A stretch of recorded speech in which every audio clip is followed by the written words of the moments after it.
Pulling प्रकरणम। हलंत pulling प्रकरण में विचार चल रहा है कि सिद्धि हम लोग पूर्व के पाठ में कर रहे थे और इदम का रूप सिद्ध करते हुए हम आभ्याम तक पहुंच गए थे।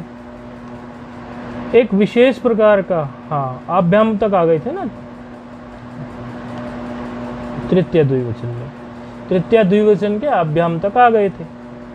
एक बड़ा सुंदर सूत्र इसमें आया था, आद्यंतवद एकस्मिन्। ये सूत्र ने कहा था कि ये जो आप ऐसा कह रहे हैं, क्योंकि वहां स्थिति क्या हुई थी, अकार धन भ्याम। अब अकार धन भ्याम की स्थिति में सुपिच सूत्र हमेशा यही कहता है कि अदंत अंग हो तो दीर्घ करो। राम धन व्याम की स्थिति में क्या था, अदंत अंग था। तो उन्होंने कहा ये कोई अदंत अंग तो है नहीं जी, और ये तो आपने अकार मात्र है। चलो इसको अंग तो हम मान लें, अंग तो है, क्योंकि यस्मात् प्रत्यय विधिश तदादि प्रत्यंगम सिद्धांत से मान लेंगे। लेकिन अदंत अंग किसी का हो तो उसका कुछ और तो में दिख नहीं रहा, केवल एक अकार एक वर्ण है। ऐसी स्थिति में इसमें सुपीच सूत्रम लगाएं कैसे? और रूप सिद्धि क्रम से ये अभिष्ट था कि हम इसमें सुपीच सूत्र लगाएं। तो जब इस प्रकार की अव्यवस्था या कुव्यवस्था हो जाती है, तो अव्यवस्था या कुव्यवस्था में परिभाषा सूत्र उसकी व्यवस्था देने के लिए खड़े हो जाते हैं। तो ऐसी स्थिति में आदंतवद एकस्मिन् सूत्र आया था। आदंतवद एकस्मिन् सूत्र क्या कहता था कि भाई ये जो एक में आप कार्य कर रहे हैं, ये जो आप एक एक वर्ण में कार्य की बात कर रहे हैं, इसी को आप आदि समझ लीजिए और इसी को आप अंत समझ लीजिए। क्योंकि लोक में भी ये न्याय देखा गया है कि देवदत्तस्य एक पुत्र स एव ज्येष्ठ स एव कनिष्ठ स एव मध्यम। एक ही पुत्र है किसी को, मानो देवदत्त को एक पुत्र है, तो वही तो कनिष्ठ होगा, वही तो मध्यम होगा, वही तो ज्येष्ठ होगा। उसी न्याय से आप ऐसा कर लीजिए। अच्छा, और ये जो आदि अंत की आप बात कर रहे हैं, आदि अंत के लिए भाष्य में निर्णय हुआ था, तो वो बताया था आपको, यस्मात् पूर्वम नास्ति परम अस्ति स आदिरुच्यते। यस्मात् पूर्वम अस्ति परंच नास्ति सो अंत्युच्यते। भाई जिसके कोई पूर्व में नहीं होगा वही तो आदि होगा, और अंत में कुछ हो तभी तो आदि कहलाएगा। और जिससे पूर्व में कुछ नहीं हो, पर में कुछ हो, इस तरह से ये सिद्धांत भी दिया था। तो उस सिद्धांत से बोले आदि और अंत में ये बात ठीक नहीं बैठ रही थी, तो फिर उसी के सिद्धांत को सुपीछे लगाने के लिए आद्यंतवद एकस्मिन् सूत्र आया था। क्योंकि इसमें भाष्यकार का निर्णय व्याकरण में अंतिम निर्णय है। पहले सूत्रकार हैं पाणिनि, ये तो आप श्लोक में सुनते ही हैं, वाक्यकारम वररुचिम भाष्यकारम पतंजलिम पाणिनिम सूत्रकारम च प्रणतो अस्मि मुनित्रयम। 3 मुनि है व्याकरण के। तो ऐसी स्थिति में पतंजलि जी जो हैं वो जो निर्णय दे देते हैं वो आखिरी निर्णय होता है। तो इस पर उन्होंने एक विस्तृत प्रकार से भाष्य में एक निर्णय लिया। उन्होंने कहा कि व्यपदेशीवद एकस्मिन्, ऐसा उन्होंने लिखा। उन्होंने कहा कि ये व्यपदेश हो जाए, व्यपदेश के जो होता है व्यपदेश के जैसा ही ये भी हो जाए। व्यपदेश का मतलब जैसे कोई चीज व्यापक रूप से, मुख्य रूप से आप कोई कार्य करते हैं, तो जो गौण कार्य है कभी कभी उस गौण कार्य को भी आप मुख्य कार्य की तरह कर लें, इसको बोलते हैं व्यपदेशवद भाव। यदि गौण कार्य को भी आप मुख्य की तरह उतनी ही वैल्यू दे दें तो उसको व्यपदेशवद भाव बोलते हैं। तो ये आकार जो है, चूंकि इसमें ऐसा जान पड़ रहा है कि आदि और अंत का थोड़ा सा हेर फेर नजर आ रहा है, एक ही वर्ण है, तो कहा कि इसमें आप व्यपदेशवद भाव लगा लीजिए, अर्थात जैसा कार्य आपने मुख्य रूप से आप अदंत अंग को करते थे, इसमें एक वर्ण में भी वैसा कार्य हो जाएगा। ये इन्होंने दिया। इसके कुछ उदाहरण भी इन्होंने बताए। कहने लगे कि आप पहले से जो सूत्र पढ़ के आए हो, एकाचो बशो बस जशंतस्य, तो वो ये सूत्र आप पूर्व में पढ़ के आए हैं। इसमें आपने क्या किया था, इस सूत्र में यदि आप देखो तो एक उदाहरण इसका लेंगे, 2 उदाहरणों से स्पष्ट हो जाएगा। एक उदाहरण लेंगे इसमें गर्दप, गधे के लिए बनता है ना रूप गर्दप, तो उसमें एक जो है जसंत दब दब अंग है, जसंत अंग है दब, तो उसमें तो ठीक है, बात लग जाती है कि अंग है, इस हिसाब से हम कर लेते हैं जसंत अंग है ये ऐसे। लेकिन यदि आप दुख को देखो, दुख का रूप हमने बनाया था, तो दुख में क्या था? दुख में दू धातु से ही बन के बना था, तो दुख दुख था। तो दुख में इसको कोई यही तो धातु जैसी थी, और इसी को आप अंग कह रहे हैं, अंग भी इसी को कह रहे हैं, और जसंत अंग, जसंत भी आप इसी को कह रहे हैं, एक आध जसंत भी आप इसी को कह रहे हैं, और इसी को आप धातु भी कह रहे हैं। तो वहां भी तो कार्य कर ही लिया ना, तो सिद्धांत तो वहां भी लग ही गया ना। तो चलो जो भी हो, उदाहरण समझने के लिए दिए। ये सूत्र जो है आदंतवद एक अश्मिन जो है, इसी से भाष्य में जो निर्णय हुआ कि आप जो गौण कार्य है उसको भी मुख्य कार्य की तरह काम कर ले। तो ऐसी स्थिति में इदम धन बिस था, इदम धन बिस की स्थिति में हलिलोपा से, इदम धन बिस की स्थिति में हलिलोपा से तृतीया का बहुवचन था ना, क्या था? द्विवचन। अच्छा, कहां तक करा दिया था हमने? अब स्थिति ये जो है व्यपवद, जो व्यपवद देश भाव जो है, ये कई जगह आके खड़ा होगा, क्योंकि इदम धन बिस की स्थिति में भी सामान्य रूप से क्या किया हमने? पहले उसको त्यदादित्व किया, उसमें त्यदादि नाम सूत्र से क्या किया? आकार किया। आकार करने के बाद में उसमें अतो गुणे से पररूप कर दिया। अतो गुणे से पररूप करने से क्या स्थिति हो गई? इदधन बिस हो गई। इदधन बिस में हली लोपा से, चूंकि अब ये हलादि पर में है, इद भाग का लोप हो गया, तो अकार शेष रह गया, और ये होने वाला है, अकार सब जगह बचने वाला है, इसीलिए ये इतनी इसकी बातें बताई गई। तो उसी स्थिति को देखते हुए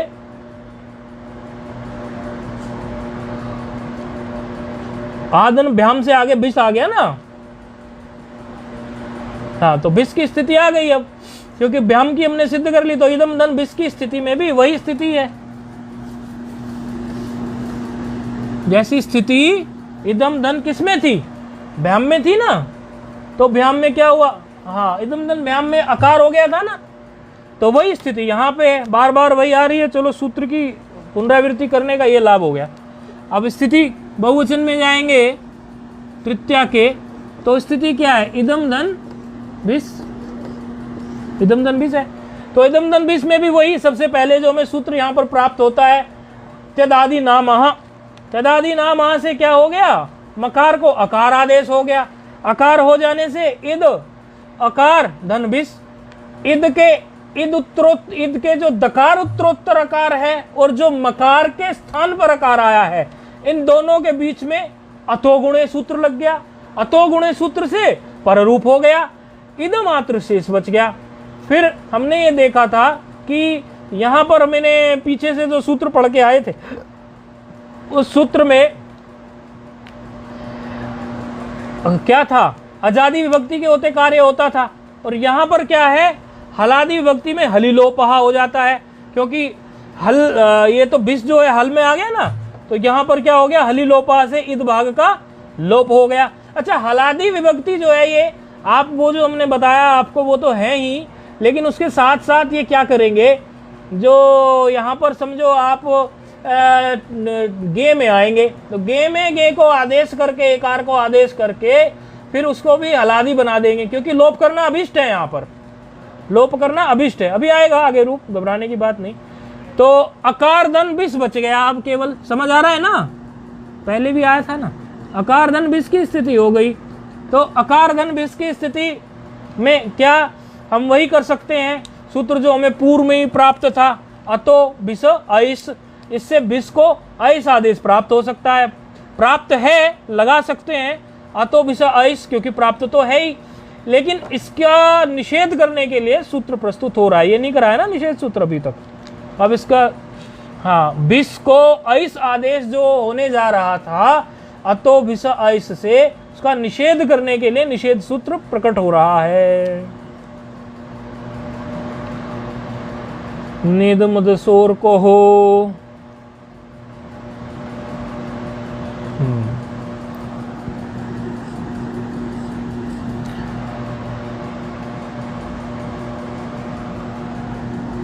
ये कैसे है? न इदम, न इदम है ना, नेदम, न इदम, इस प्रकार है ना।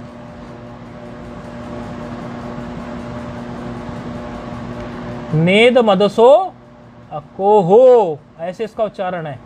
नेद मदसो रकोहो, क्या है उच्चारण? नेद, नेद मद, मदसो, नेदो, नेद मदसो रकोहो, ऐसे इसका उच्चारण है। क्योंकि इसमें क्या है, ऐसा क्यों बताना पड़ता है, इसका भी हम आपको कारण बता देते हैं। दरअसल ये जो सूत्र है ना, ये सूत्र नहीं थे, ये छंदवत छंद थे, तो छंद के हिसाब से बोलना पड़ता है। नहीं तो आप ऐसा कहेंगे कि आप इसको पदवत बोल दीजिए, ना इदम करके पदवत बोल दीजिए, तो पदवत बोलना इसको उतना शुद्ध नहीं है, छंदवत बोलना ही शुद्ध है। क्योंकि पाणिनि जी की जो अष्टाध्यायी है, ये पाणिनि जी ने छंदवत इसको लिखा, तो छंदवत सूत्राणि भवन्ति, इसी से स्पष्ट होता है कि सूत्र जो है वो छंद ही है। तभी तो इसको वेद तुल्य, लगभग वेद तुल्य ही मान लिया जाता, वेदांग है, क्योंकि ये छंदवत है। इसलिए छंद की दृष्टि से इसका उच्चारण करना होता है। तो आप ऐसा करने को तो कर सकते हो, ना इदम ऐसे बोल दोगे, ना इदम को तोड़ लोगे, फिर कहोगे अदसो रको हो, ऐसा कर सकते हो आप। लेकिन यदि छंद की दृष्टि से इसका उच्चारण करेंगे तो छंद की दृष्टि से इसका उच्चारण होगा नेद, नेद मदसो रको हो, इस प्रकार। ठीक है, सूत्र है 7 1 कितना है 11।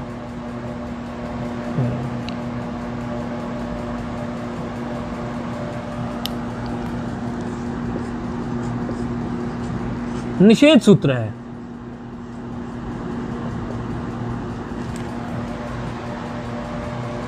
क्या कह रहा है सूत्र? अकोहो इसमें एक पद है,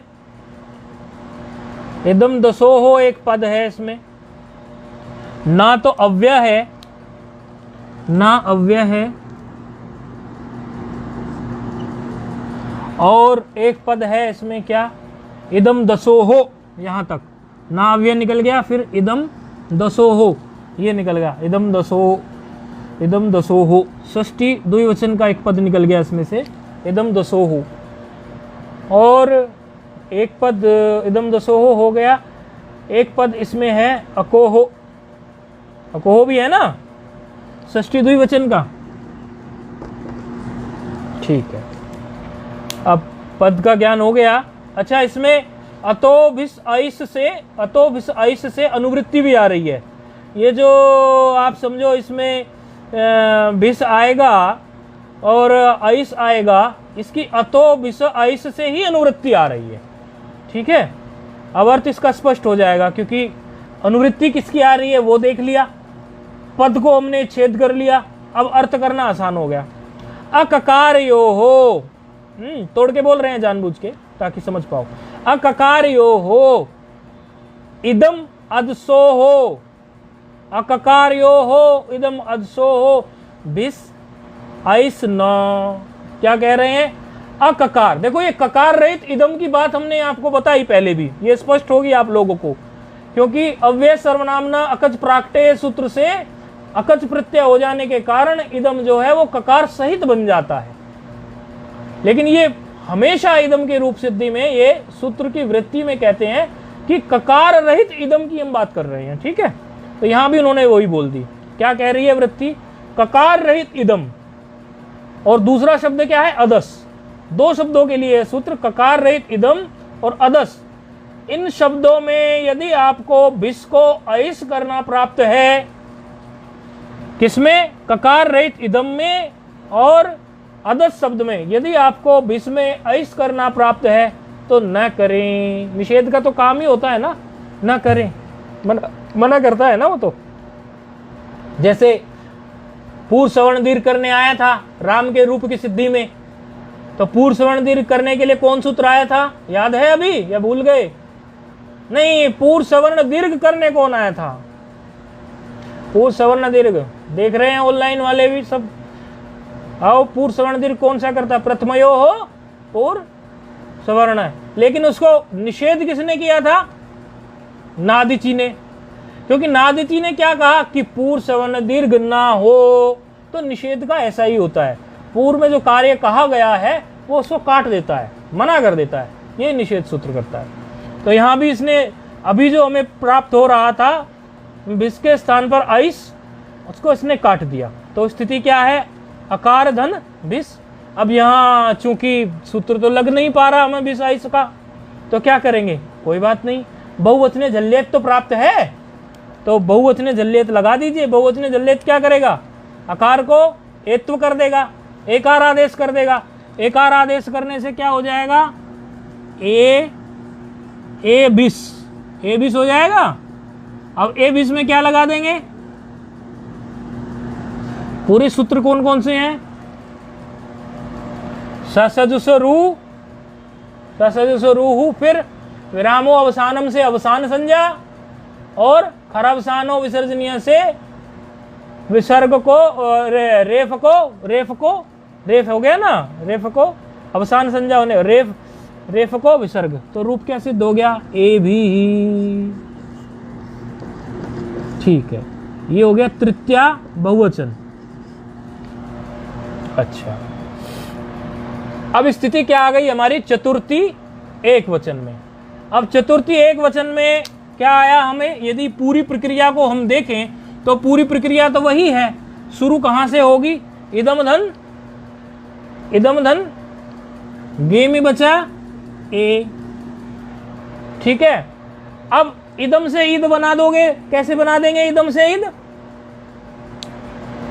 पहले त्यदादि नाम लगाएंगे, त्यदादि नाम से मकार को, ये जानबूझ के हम बार बार इसकी कर रहे हैं, समझो आपकी पुनरावृत्ति कराने के लिए बार बार उन्हीं सूत्रों का उच्चारण करा रहे हैं, क्योंकि व्याकरण क्या है, मस्तिष्क में पूर्व का संस्कार नहीं हो तो बैठती नहीं है, इसीलिए बार बार बोलने से वो उसके साथ जान पहचान ठीक हो जाती है। तो इदा हम इसको बना लेंगे वही पूरी प्रक्रिया से, तो फिर क्या रह जाएगा, इदम से ये इदा धन ए। हाँ, इदा धन ए की अवस्था में, अच्छा सर्वनाम संज्ञा है इसकी कि नहीं है इदम की, क्योंकि त्यदादि है, सर्वनाम संज्ञा है, सर्वाधीनी सर्वनामानी से इसकी सर्वनाम संज्ञा है, तो सर्वाधीनी सर्वनामानी से जब इसकी सर्वनाम संज्ञा है, तो सर्वनाम संज्ञा में चतुर्थी विभक्ति के एक वचन के लिए कोई सूत्र पढ़ा था, सर्वनामनः स्मयी। सर्वनामनः स्मयी क्या करता है, एकार को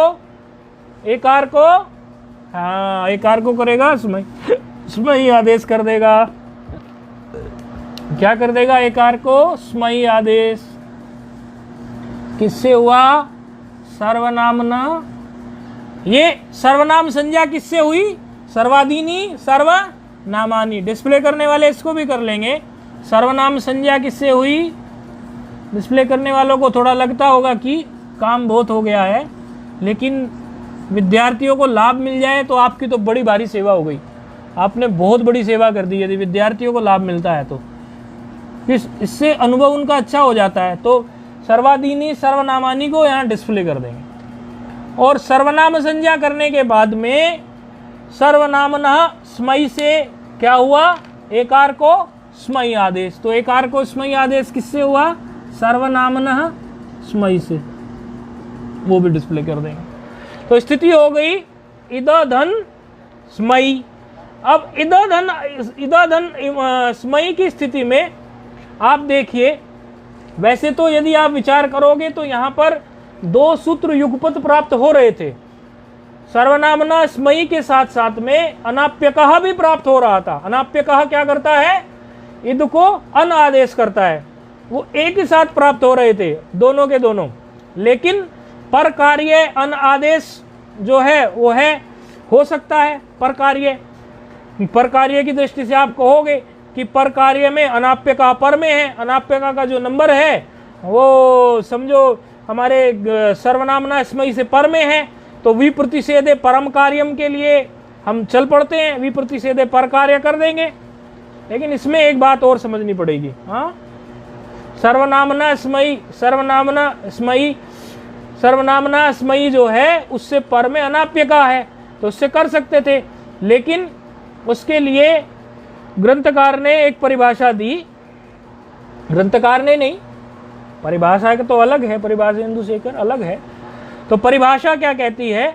परिभाषा कहती है, ये परिभाषा शायद पहले आई नहीं है आपके सामने, इसलिए थोड़ा लिख रहे हैं और डिस्प्ले भी हो जाएगी, ये शायद पहले आई नहीं है। पूर्व पर,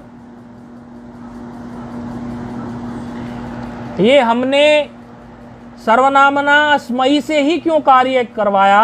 हालांकि सर्वनामना स्मयी से पर में अनाप्यकः सूत्र था, लेकिन कार्य हमने किससे करवाया? सर्वनामना स्मयी से। अच्छा, एक चीज और आप समझ लो, पाणिनि जी जब यहाँ पर मुनित्रय इस बात को करते हैं कि विप्रतिषेधे परम कार्यम, कहीं कहीं आप कहोगे कि विप्रतिषेधे परम कार्यम, कहीं कहीं वही विप्रतिषेधे अपरम कार्यम। तो इसको परम और अपरम की जगह आप विप्रतिषेधे इष्टम कार्यम समझ लो, जो इष्ट हो वही कार्य करेंगे। तो प्रसंगवशात ये भी बात आ गई थी यहाँ पर, लेकिन एक परिभाषा प्रवृत्त होगी, वो परिभाषा है पूर्व पर नित्य अंतरंग। पूर्व पर नित्य, पूर्व पर नित्य अंतरंग, पूर्व पर नित्य अंतरंग, पूर्व पद नित्य अंतरंग अपवादानाम उत्तरोत्तरम बलियः। पूर्व पर नित्य अंतरंग अपवादानाम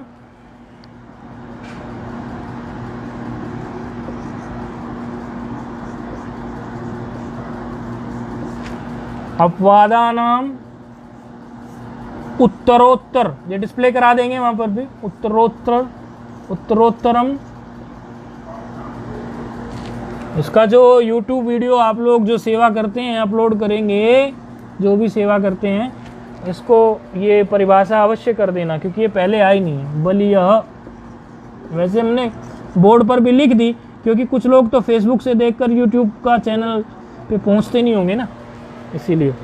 लेकिन फिर भी जो देखते होंगे उनके लिए पूर्व पर नित्य अंतरंग अपवादानाम उत्तरोत्तरम बलियः, इसका सीधा सीधा अर्थ है, भारी भरकम लग रही है देखने में लेकिन बड़ी आसान है। पूर्व से पर से नित्य, नित्य से अंतरंग, अंतरंग से अपवाद, इस तरह उत्तर उत्तर देखना पड़ेगा हमें। यदि पूर्व है और उत्तर में कोई पर है तो पर को लगाओ सूत्र को, और पर से भी यदि पर सूत्र है तो, और पर और नित्य दो सूत्र हैं तो नित्य सूत्र को लगाओ। अब ये नित्य सूत्र किसको बोलेंगे? ये यहाँ पर एक बात आ गई, ऐसा सूत्र नित्य सूत्र कहलाता है जो, देखो नित्य शब्द ही ऐसा है, आप लोग वेदांत भी पढ़ते हैं तो नित्य शब्द तो सदा रहने वाले को बोलते हैं ना, जिसको कोई और सूत्र लगा देने के बाद भी कार्य करने में कोई कठिनाई ना आए, वो तभी भी उपलब्ध हो। यदि आप यहां पर समझो अनाप्यकः से कार्य कर देते, अनाप्यकः क्या करता?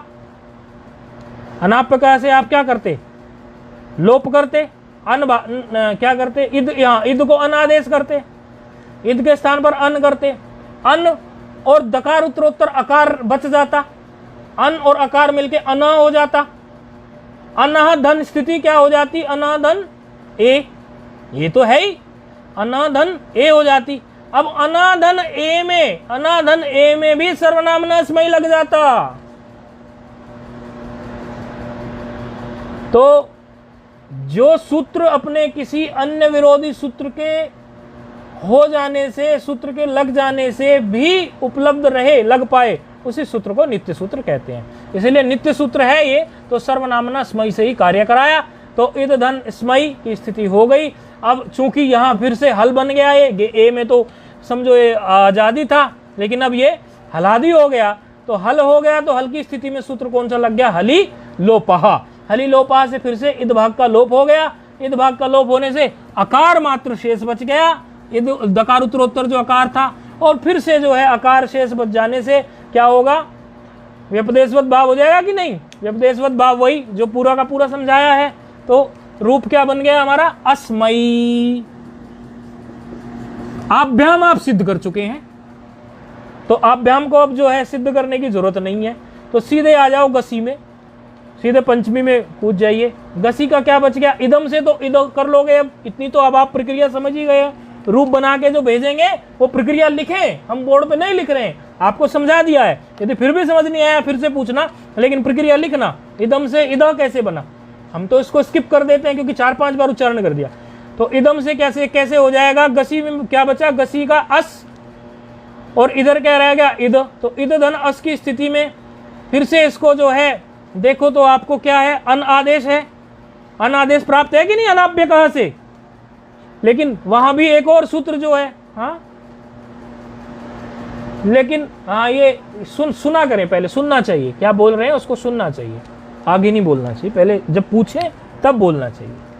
तो उसमें क्योंकि उससे फ्लो टूटता है। इधर धन अस में, इधर धन अस की स्थिति में यदि कोई दिक्कत हो तो पूछना चाहिए, लेकिन दिक्कत नहीं है तो सजेस्ट नहीं करना चाहिए। यदि हम कोई उच्चारण में गलती कर गए या कोई बात हमसे विस्मृत हो गई फिर तो अवश्य टोक देना चाहिए, अन्यथा नहीं टोकना चाहिए, पहले सुनना चाहिए। तो इधर धन अस की स्थिति में हमें क्या प्राप्त हो गया, अनाप्य कहा। लेकिन उसको बाध करके अनाप्य कहा को हमने कार्य किससे करा लिया, गसी गयो स्मात स्मिनौ से, गसी गयो स्मात स्मिनौ से फिर से क्या हो जाएगा, इसको स्मात आदेश हो जाएगा।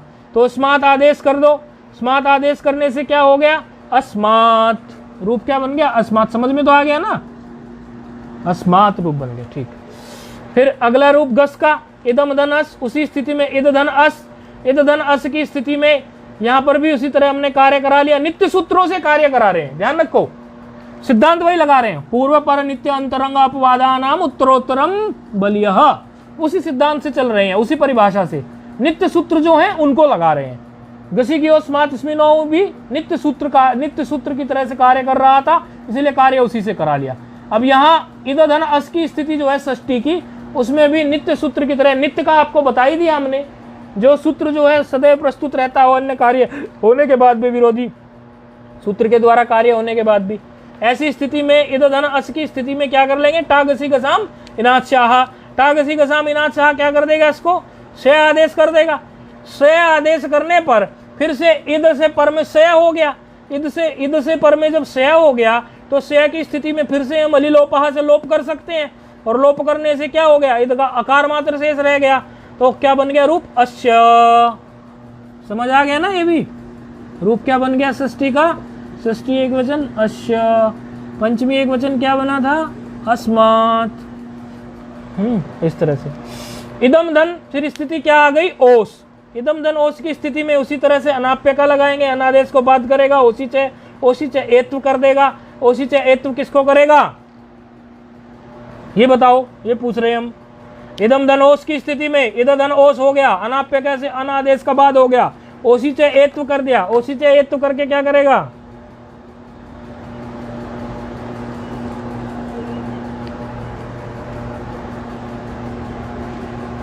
हाँ ये सही पकड़ा, क्योंकि यहां पर ना तो इस आजादी को हलादी बना रहे हैं, और ये आजादी आजादी ही है, ओस पर में है। स्थिति क्या है, ये ऐसी जगह बोलना चाहिए, स्थिति क्या है,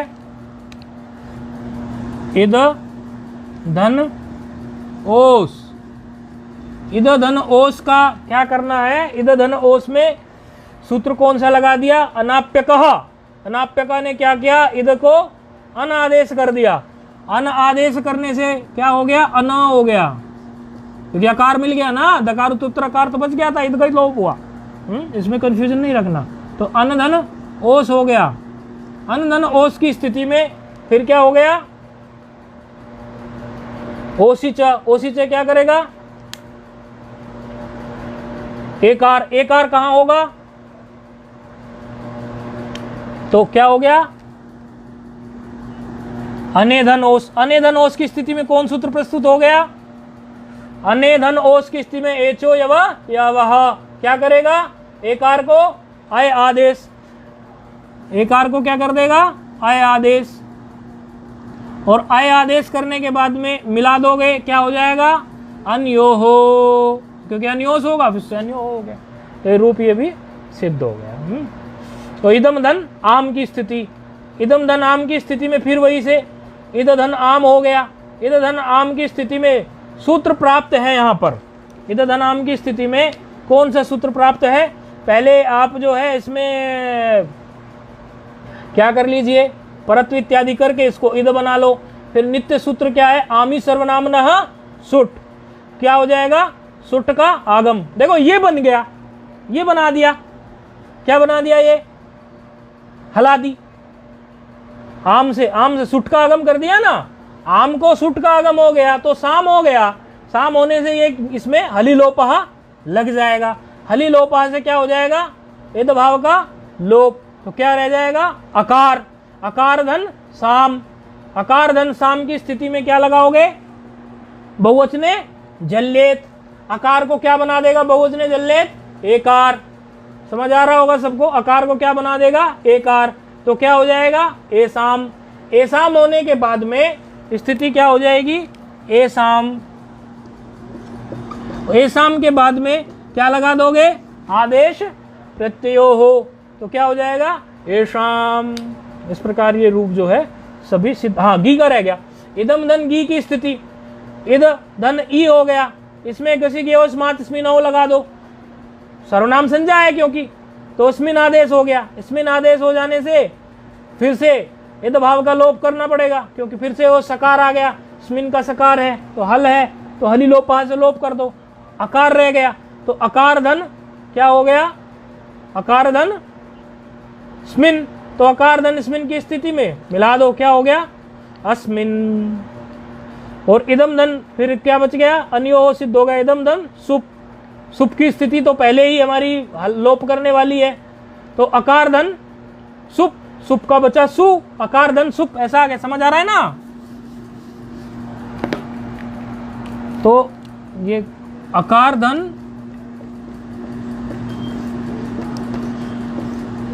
सुप का बच गया सु, तो अकार धन सु, अकार धन सु की स्थिति में क्या कर दो आप, इसमें अकार धन पे क्या क्या सूत्र प्राप्त होता था अकार धन की स्थिति में, सु को एकार करने के लिए सुपिच, क्या कर दिया उसने, एकार आदेश कर दिया, वो मिला दिया, एकार आदेश होने के बाद आदेश प्रत्यय लग गया, तो रूप क्या सिद्ध हो गया, एषु। तो इस प्रकार ये इदम की प्रक्रिया पूरी हो गई। उच्चारण कर लेंगे, अयम इमौ इमे, इमम इमौ इमान, अनेन आभ्याम एभिः, अस्मै आभ्याम एभ्यः, अस्मात् आभ्याम एभ्यः, अस्य अन्योः एषाम्, अस्मिन् अन्योः एषु। संबोधनम नास्ति, संबोधन होता नहीं है इसमें। तो ये इदम का रूप, थोड़े इसमें सूत्र, कई सारे सूत्र थे, थोड़े नहीं कई सारे सूत्र थे, और विचारणीय विषय था, तो युष्मद अस्वद में भी ऐसे आगे आता है, कई जगह थोड़ा विचारणीय विषय होता है, तो उसको देखना होता है। ठीक है, अब एक विशेष बात बताने जा रहे हैं, बड़ा आपको आनंद आएगा। विशेष बात क्या है कि आगे का सूत्र जो है आपको ये कहेगा कि अन्वादेश कर दो। आगे का जो सूत्र है अभी प्रकट हो रहा है, उसमें बड़ी सुंदर बात आने वाली है। सूत्र आ रहा है, द्वितीया टौष्वेनः,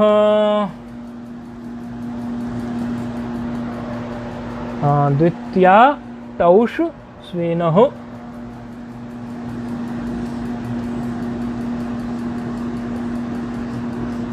जब तक हम ये सूत्र लिख रहे हैं, जो भी ऑनलाइन है, जो भी जैसे है, इसको जरा तोड़े, पूर्व की पड़ी हुई संधियों के अनुसार ये सूत्र कैसे टूटेगा, कैसे विच्छेद होगा इसका, संधि विच्छेद करें।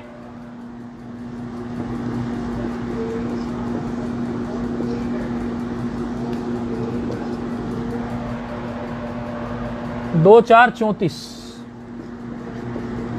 ऑनलाइन वालों भेजो, कुछ बताओ, जिसको भी पता हो कैसे तोड़ेंगे। पुस्तक ना देखना, आसान तो है। द्वितीया टौ सु, द्वितीया टौ सु, ऐसे तोड़ दो ना इसको, द्वितीया टौ सु, ऐसे टूट जाएगा। इसमें क्या है, और फिर क्या है, द्वितीया टौ सु, एक पद है इसमें, द्वितीया टौ सु। देखो कैसे होगा, द्वितीया और टा है, और टा से पर में ओस है, टा से पर में ओस है, ओस को मिला के ये पद बना है, द्वितीय टौसु। तो इसमें कोई ऐसी खास बात है नहीं। तो सूत्र में क्या है, द्वितीय टौसु जो पद है सप्तमी बहुवचन का है, यहाँ तक द्वितीय टौस, ये क्या है, टौसोसु। ये कोई अणची है ना, सु है और बाद में क्या है, सु के उकार से क्या बन गया, समझ में आ रहा है? आपको आ रहा है फोन पर समझ में ये कैसे टूटा है? हाँ, द्वितीय टौसो सु, टौस सु, द्वितीय टौस सु, ऐसा है, द्वितीय टौस सु। ये एक पद है इसमें, द्वितीय टौस सु का, सप्तमी बहुवचन है ना, सु तो सब उसमें आ जाता है ना, सप्तमी बहुवचन में। अच्छा, ये एक पद है। ए नहा एक पद है आगे, ये ए नहा एक पद है। ए नहा पद जो है वो किसका है? प्रथमा का।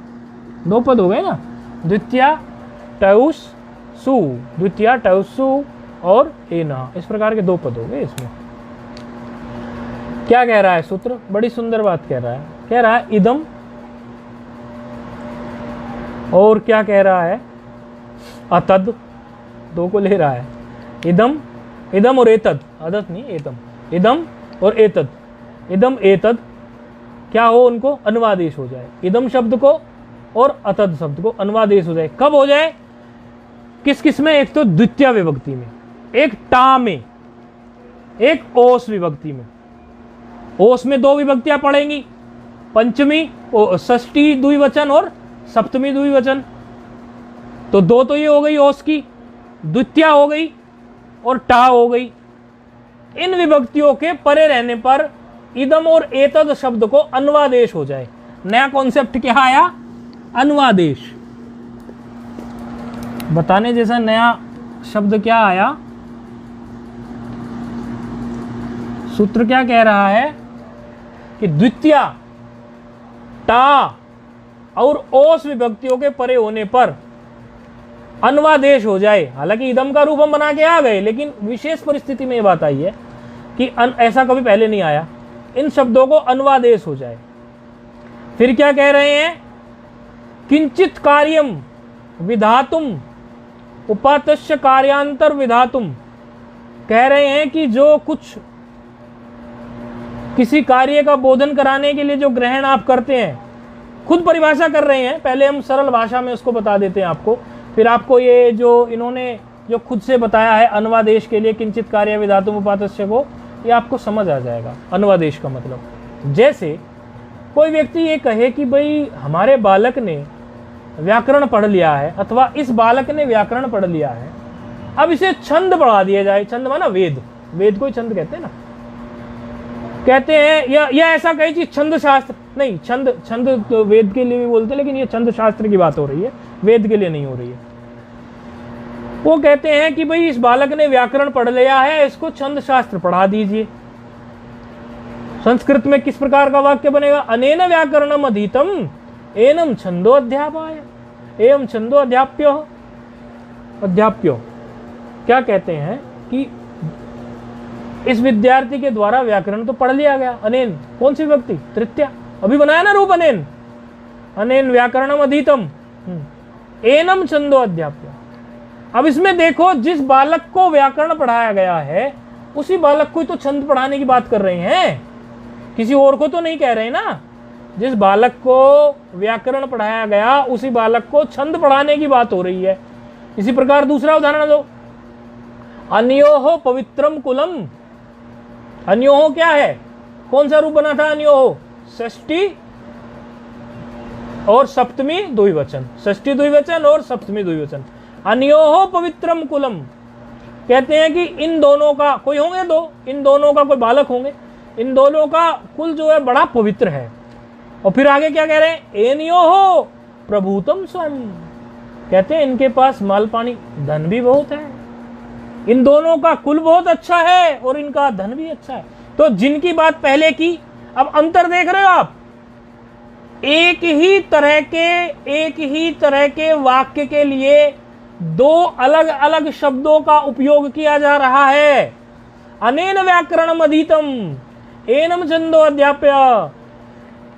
अनेन का ही उपयोग एनम की जगह क्यों नहीं किया गया? देखो, अनेन अनेन अनेन की दृष्टि से ही हम ये जो रूप हमने बनाया इदम का, इदम के हिसाब से हमें क्या करना चाहिए था? यहाँ पे एनम एनम इदम का रूप द्वितीय विभक्ति का कौन सा होता है?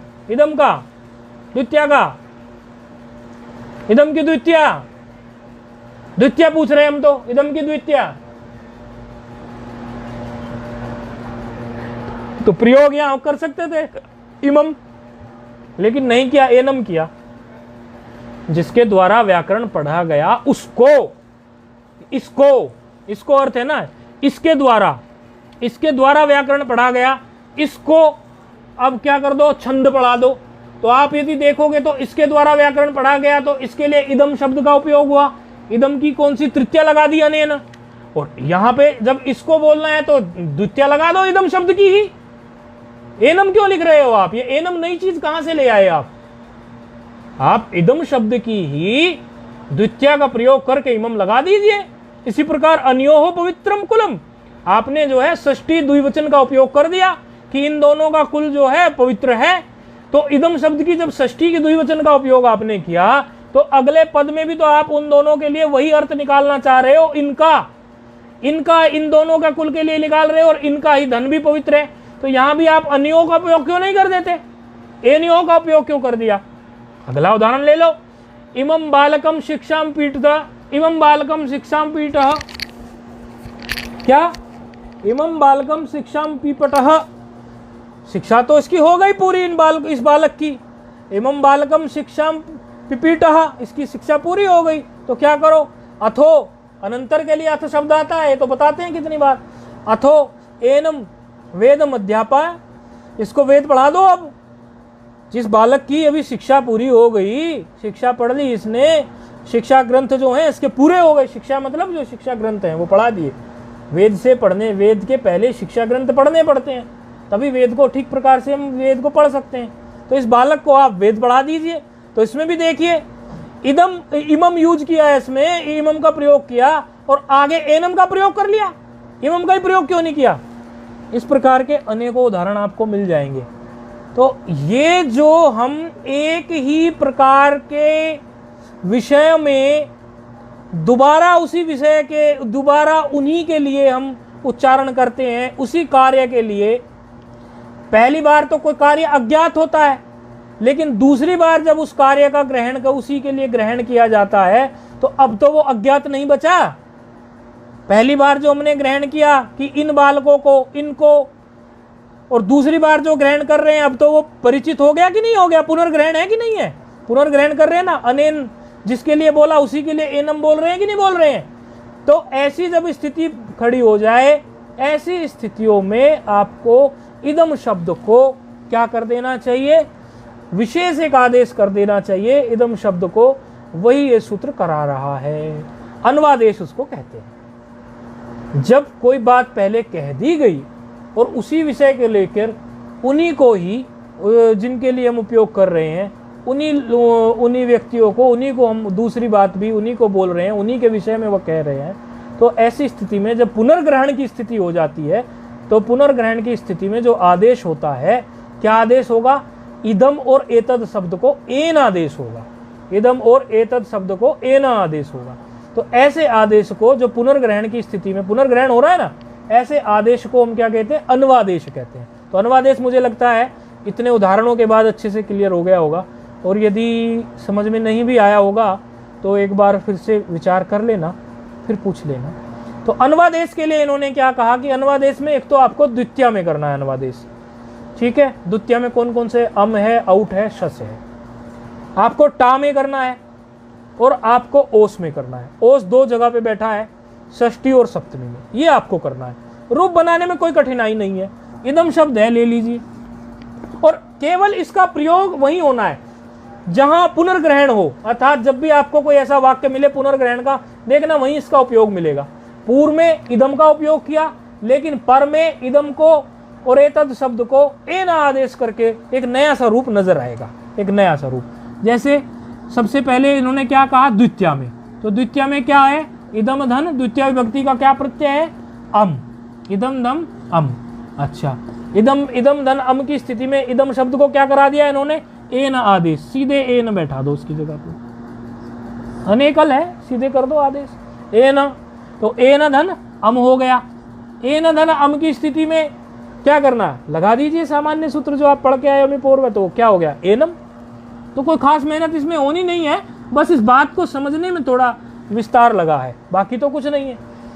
फिर क्या होगा? इसी में द्वितीय में इदम धन आउट, एन आदेश हो जाएगा तो एन धन औ, औट का टकार तो हलंतम, अदर्शनम लोपा तस्य लोपास, अनुबंध लोप हो गया। तो क्या हो जाएगा, एनऊ, इदम धन शस, शस में से क्या रह गया, अस, इदम को क्या आदेश हो गया, एन, तो एन धन अस, ऐसे में क्या हो गया, एनान, इदम धन टा, टा को क्या इदम को क्या आदेश हुआ है, एन, एन की जगह एन धन आ, क्या हो गया, एन धन आ की स्थिति में आपको जो पूर्व में सूत्र प्राप्त था, टागसी के साथ नहीं, एन एन, हाँ टागसी के साथ इनाचाई तो है, इन आदेश करेगा, तो इन आदेश कर दीजिए। इन आदेश करने के बाद में आध गुणा लगा दीजिए, एन न हो गया। इसी तरह से इदम धन ओस की स्थिति में एन यो हो गया। तो सर्वत्र जो है एन आदेश ही करना है। सर्वत्र का मतलब इन तीन स्थान में, द्वितीया में, टा में और ओस में। सर्वत्र का मतलब 21 के 21 जगह रूप नहीं बना देना। तो इसके अनेकों उदाहरण आपको प्राप्त हो जाएंगे। इमं विद्धि हरेर भक्तम विद्वयथेनम शिवार्चकम, ये देखो इसमें से विद्वयथेन ऐसे है ना, एनम निकलेगा इसमें से, ये विद्वयथेन मतलब अथेन क्या, शिवार्चकम, इमौ इमान, इमौ इमान वित्त शैवान, एना वेनास्तु वैष्णवान। ये अन्वादेश के उदाहरण हैं, इस सूत्र के अन्वादेश के उदाहरण हैं। डिस्प्ले करने वाले डिस्प्ले कर देंगे। ये अन्वादेश के जो श्लोक हैं, 2 श्लोक हैं अन्वादेश के। इमम विद्धि हरेर भक्ता विद्याथेन शिवार्चकम, इमाम इमाम इमान वित्त शैवान शैवान, एना वेनास्तु वैष्णवान। ये उदाहरण है इसी के। आप इन उदाहरणों को ठीक से देखेंगे, पदों को तोड़ेंगे तो आपको समझ में आ जाएगा। अगला उदाहरण है इसी सूत्र का, अनेन पूजितः कृष्णो अथैनेन गिरिशोर्चितः। पहले कृष्ण को पूजा किया, बाद में गिरीश भगवान को पूजा किया, ऐसे। और दोनों में प्रयोग देखो, पहले अनेन का प्रयोग कर लिया, अनेन पूजितः, और कृष्ण अथ, और यहाँ क्या कर लिया, एनेना। समझ में आ रहा है, अनेन पूजितः पहले क्या है प्रयोग। एक बोर्ड पे लिख दें हम थोड़ा, क्योंकि जो पढ़ते हो वैसे देखते होंगे उनको भी ये श्लोक प्रसिद्ध है। देखो प्रयोग, अन्वादेश का प्रयोग, इसी सूत्र का प्रयोग है। अनेन पूजितः, पहले अनेन का प्रयोग कर लिया देखो, अर्थात इदम का प्रयोग हुआ। फिर क्या है, अरे ये भी ढीली पड़ गई, कृष्णो अथाई, इसमें से निकल जाएगा एनेन।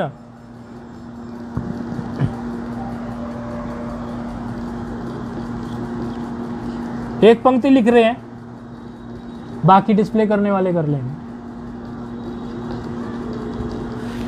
पहली पंक्ति में देखो अनेन क्या है, इदम का प्रयोग है।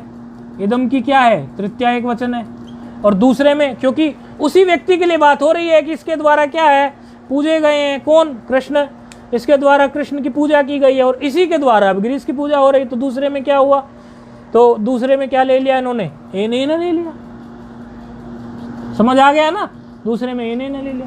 तो जब पुनर्ग्रहण हो किसी का, पुनर्ग्रहण की स्थिति में जो दूसरा जो ग्रहण का किया जाए तो उसमें जो है इदम शब्द को उपयोग जो है आप अन्वादेश करके, एन आदेश करके उपयोग करें। ये इस सूत्र जो है बता रहा है। इसके कई सारे उदाहरण आपको अनेकों जगह पर मिल जाएंगे, तो उस पर थोड़ा विचार कर लेंगे तो ये पक्का हो जाएगा। चलो आज इतने रखते हैं। इन सूत्रों पर विचार कर लेना और ये उदाहरण इत्यादि देख लेना। ओम पूर्णमदः पूर्णमिदं पूर्णात् पूर्णमुदच्यते पूर्णस्य पूर्णमादाय पूर्णमेवावशिष्यते। ओम शांति शांति।